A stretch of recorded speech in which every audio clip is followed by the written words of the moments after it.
Pada kesempatan kali ini saya akan membahas dan memberikan sedikit rangkuman tentang materi yang didapatkan selama satu semester ini dalam mata kuliah Manajemen Sumber Daya Manusia. Di sini saya memakai referensi yang diberikan oleh dosen yang terambil dalam buku yang berjudul Human Resource Management karya dari Gary Dessler edisi 2019.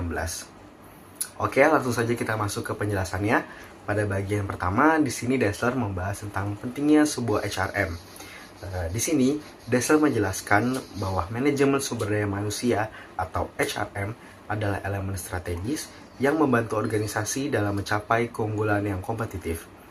Tidak hanya berfokus pada administrasi tenaga kerja, HRM juga mencakup bagaimana mengelola karyawan untuk meningkatkan efisiensi, produktivitas, dan kesejahteraan dari para karyawan. Pengelolaan SDM yang baik menjadi kunci sebuah kesuksesan sebuah organisasi. Lalu, pada bagian yang kedua, di buku ini menjelaskan tentang analisis pekerjaan dan rekrutmen. Pada buku ini, pada bagian ini membahas tentang fondasi sebuah HRM, yaitu analisis pekerjaan, perencanaan SDM, dan juga strategi rekrutmen yang baik.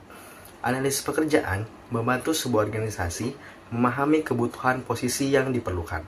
Rekrutmen kemudian dirancang untuk menarik kandidat yang paling terbaik.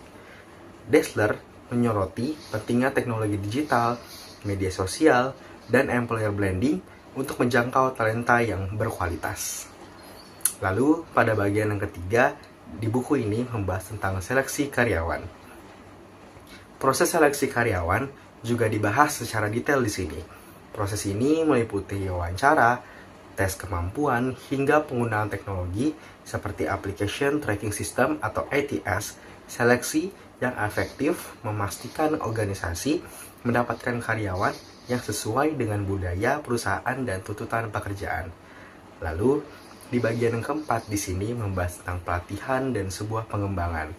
Nah, setelah kita melaksanakan rekrutmen, tentu saja ada pelatihan dan pengembangan yang diberikan kepada para karyawan.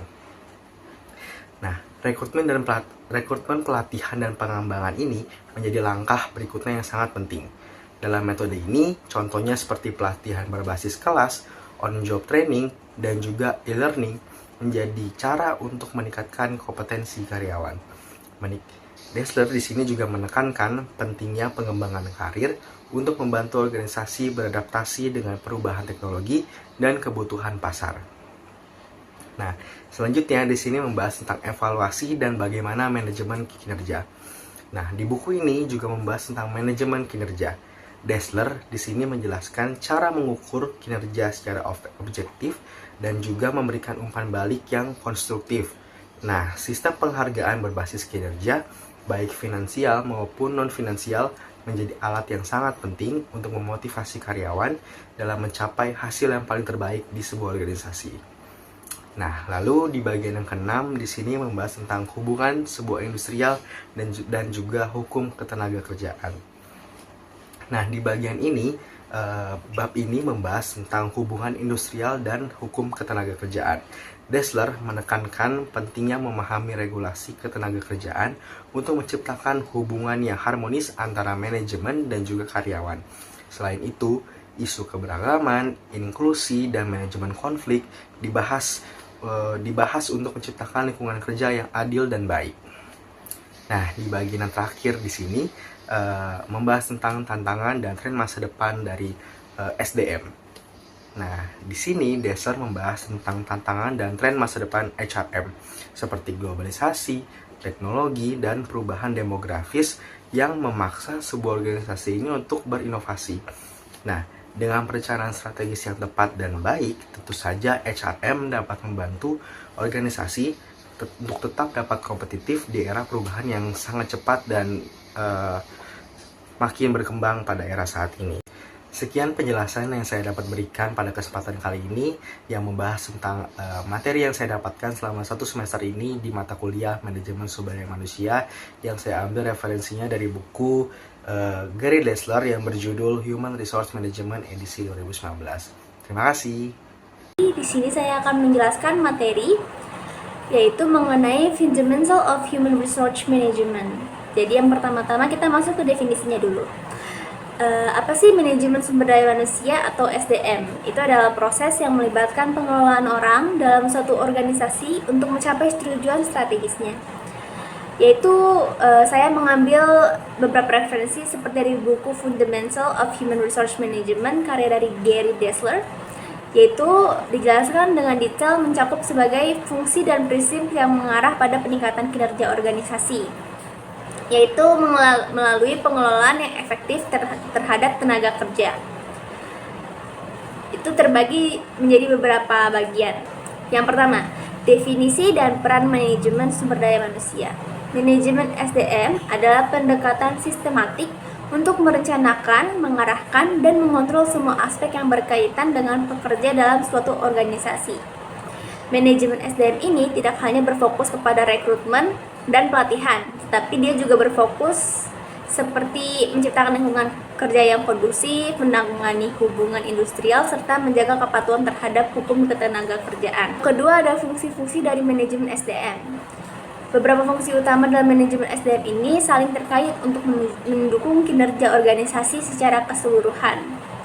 Dia terbagi menjadi beberapa fungsi nih, yaitu yang pertama, perencanaan sumber daya manusia workforce planning, yaitu perencanaan SDM yang melibatkan pengidentifikasian kebutuhan tenaga kerja di masa depan. Dia baik dari sisi kualitas maupun kuantitas. Hal ini juga mencakup perencanaan untuk menghadapi perubahan dalam lingkungan, baik bisnis dan juga pasar tenaga kerja. Yang kedua ada rekrutmen dan seleksi. Proses rekrutmen ini untuk berfokus pada pengumpulan kandidat yang berpotensi melalui berbagai saluran. Ini untuk memilih kandidat yang paling cocok dengan kebutuhan dari si organisasi ini. Yang ketiga ada pelatihan dan pengembangan. Pelatihan ini bertujuan untuk meningkatkan keterampilan kerja yang sudah ada. Dan pengembangan ini berfokus pada menyiapkan pekerja untuk posisi atau peran yang lebih besar di masa depan. Yang keempat ada penilaian kerja performance appraisal, yaitu untuk mengevaluasi sejauh mana si karyawan ini dapat memenuhi harapan organisasi. Yang kelima ada kompensasi dan penghargaan. Sistem kompensasi mencakup gaji, tunjangan, bonus, dan insentif lainnya yang diberikan kepada karyawan. Yang keenam ada manajemen hubungan karyawan. Fungsi ini mencakup pengelolaan hubungan antara manajemen dan karyawan, termasuk penyelesaian konflik, negosiasi, dan komunikasi yang efektif. Selanjutnya ada strategi manajemen sumber daya manusia. Manajemen SDM seharusnya berfungsi sebagai mitra strategis dalam organisasi, yaitu ini juga terbagi dalam beberapa bagian. Itu yang pertama, aligning SDM with organizational strategy. Manajemen SDM harus mampu menyelaraskan kebijaksanaan dan praktik SDM dengan tujuan dan strategi organisasi secara keseluruhan. Yang kedua, pengelolaan budaya organisasi. SDM berperan penting untuk membentuk budaya organisasi yang mendukung pencapaian tujuan strategis. Yang ketiga ada keberagaman, diversity, dan inklusi. Pentingnya keberagaman di tempat kerja, baik itu dalam hal ras, jenis kelamin, agama, maupun latar belakang budayanya.